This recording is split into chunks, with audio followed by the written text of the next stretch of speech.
TDP Janasena తొలి జాబితా ప్రకటనపై అధికార పార్టీ విమర్శలు చేయడం సిగ్గుచేటని జనసేన పార్టీ గుంటూరు జిల్లా అధ్యక్షులు గాదే వెంకటేశ్వరరావు ధ్వజమెత్తారు. లార్జ్ సెంటర్లోని జనసేన పార్టీ జిల్లా కార్యాలయంలో సోమవారం వెంకటేశ్వరరావు మాట్లాడారు. రాష్ట్ర అభివృద్ధి కోసం పొత్తు పెట్టుకుంటే వైసీపీ ఓర్వలేకపోతుందని, రాష్ట్ర అభివృద్ధిపై దృష్టి పెడితే ప్రజలకి మేలు జరుగుతుందని, మంత్రి అంబటి రాంబాబుకి తన మంత్రిత్వ శాఖకి సంబంధించిన శాఖపై అవగాహన లేదు కానీ తమపై బురద జల్లడానికి సమయం ఉందని ఆగ్రహం వ్యక్తం చేశారు.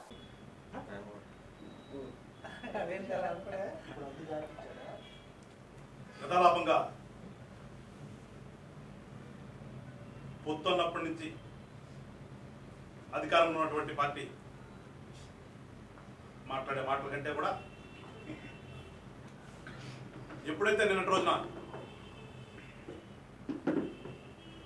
తెలుగుదేశం జనసేన పార్టీతో పెట్టుకున్నటువంటి పొత్తులో భాగంగా సీట్లు సర్దుబాటు చేసి సీట్లు ప్రకటించారో ప్రకటన అయ్యిందో లేదో వచ్చేసారు. బ్యాండ్ మానం బాధ్యలాగా రెడీ కూర్చుంటారు. ఒకళ్ళ తర్వాత ఒకళ్ళు, ఒకళ్ళ తర్వాత ఒకళ్ళు. అంటే రాజకీయాల్లో ఒక రాజకీయ పార్టీ ఎట్లా ఉండాలని చెప్పేసి ఇంకో రాజకీయ పార్టీ చెప్తుందా? మరీ ముఖ్యంగా అధికారం ఎలగబెడుతున్నటువంటి పార్టీ ప్రతిపక్షంలో ఉన్నటువంటి పార్టీ ఏం చేయాలో వాడు చెప్తారా? లేదా ప్రజాస్వామ్యంలో ప్రతిపక్షంలో ఉన్న పార్టీ అధికార పార్టీకి చెప్పాలా మీరు తప్పు చేస్తున్నారు, మీరు కరెక్ట్ చేసుకోండి అని? అంటే జగన్మోహన్ రెడ్డి గారు అంతా రివర్స్ అంటాడు కదా, రివర్స్ విధానం అని. దీంట్లో కూడా రివర్స్ విధానం చూపిస్తున్నట్టు. రాజకీయాలు అన్న తర్వాత ఈ ప్రజాస్వామ్యంలో పొత్తులు అనేది సహజ ప్రక్రియ.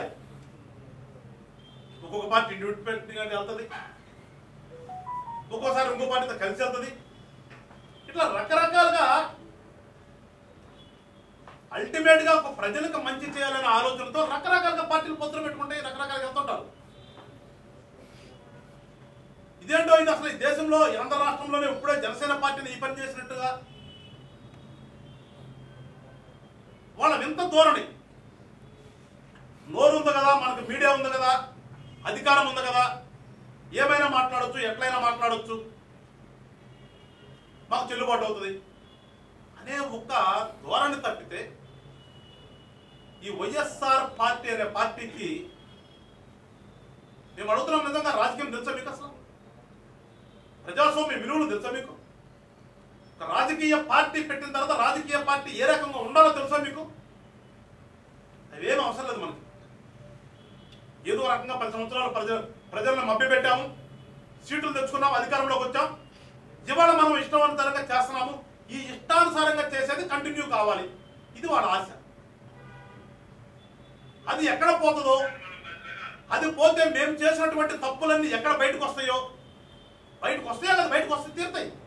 ఈ తప్పులన్నీ తీసుకుని మళ్ళా మా మీద మమ్మల్ని ఈ ప్రజలందరూ కూడా ఏ రకంగా ఇబ్బంది పెడతారో అనే ఒక భయం తప్పితే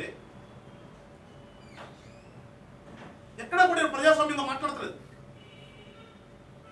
పొత్తు పెట్టుకున్న తర్వాత ఏ పార్టీ ఎన్ని సీట్లు నీకేం సంబంధం, నువ్వెవడు మాట్లాడతానికి? అది భాగస్వామ్యం ఉన్నటువంటి పార్టీ యొక్క ఇష్టాలకు సంబంధించింది. నీకు చెప్పే మేము పొత్తు పెట్టుకోలేదు కదా, నీ కోరిక ప్రకారం పొత్తు పెట్టుకోలేదు కదా, నీ కోరిక ప్రకారం విడిపోవట్లేదు కదా, నీకు సంబంధించిన విషయం కాదు కదా అసలు ఇది. మీరు పెద్ద ఎత్తున మా మేనిఫెస్టోని మేము భగవద్గీత అనుకున్నదాన్ని 99 చేసామని చెప్తాను. ఇంక నీకు భయం ఎందుకు? నీకు భయం పడాల్సిన అవసరం లేదు కదా. ప్రతిపక్షాల్లో ఉన్నటువంటి పార్టీలు మేము మీరు చేస్తున్నటువంటి చర్యలకి వ్యతిరేకించి మీరు రాష్ట్రాన్ని నాశనం చేస్తున్నారని ఒక ఆలోచనకు వచ్చిన తర్వాత మేము ఈ రాష్ట్రాన్ని బాగు చేసుకోవాలి, రాష్ట్రం బాగుండాలంటే ఒక మంచి ప్రభుత్వం ఏర్పడాలి అనే ఒక ఆలోచనతో ఇవాళ జనసేన పార్టీ నాయకుడు కానీ తెలుగుదేశం పార్టీ నాయకులు కానీ ఒక ఆలోచన చేసి ఒక పొత్తు పెట్టుకుని కొన్ని సీట్లు ప్రకటించుకున్నాం. మీరు ఎన్ని సార్లు పోటీ చేయాలి, మేము ఎన్ని సార్లు పోటీ చేయాలనేది అది మాకు సంబంధించిన విషయం కదా. ఇది పూర్తిగా మా ఇంట్లో గొడవ కదా, మా ఇంట్లో సంగతి మీకెందుకు? ఒక మంత్రి హోదాలో ఉన్నాను అనే విషయం కూడా మర్చిపోయి ఈ అంబటి రాంబాబు అనే వ్యక్తి తనకిచ్చిన టాస్క్ ఏంటంటే జగన్మోహన్ రెడ్డి గారు మీరు పవన్ కళ్యాణ్ గారు ఎప్పుడు బయటకు వస్తాడో ఆ రోజు మీరు చూస్తూ కూర్చోండి. ఆయన ఏం చేస్తున్నాడో మీరు సాయంత్రంకి వెళ్ళి మాట్లాడండి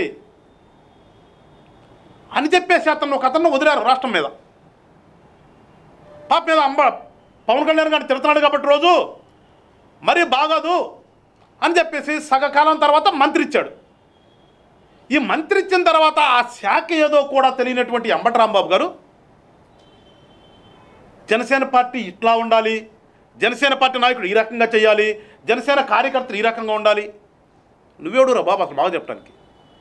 నీకు మాకు ఉన్నటువంటి సంబంధం ఏంటి రాంబాబు గారు?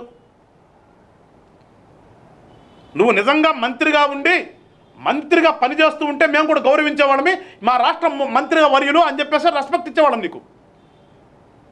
దౌర్భాగ్యం ఏంటంటే అసలు నువ్వు ఎట్లా గెలిచావో నీకు తెలిసావు. నీకు సగకాలం తర్వాత మంత్రి ఎందుకు ఇచ్చాడో నీకు మంత్రి ఇచ్చినప్పుడు మీ జగన్మోహన్ రెడ్డి తెలియదు. నువ్వు ఏ శాఖకు మంత్రివో నీకు తెలియదు. అసలు ఆ శాఖ ఏదో తెలిస్తే కదా ఆ శాఖకు సంబంధించి మాట్లాడతాం కానీ శాఖకు సంబంధించి చేయటం కానీ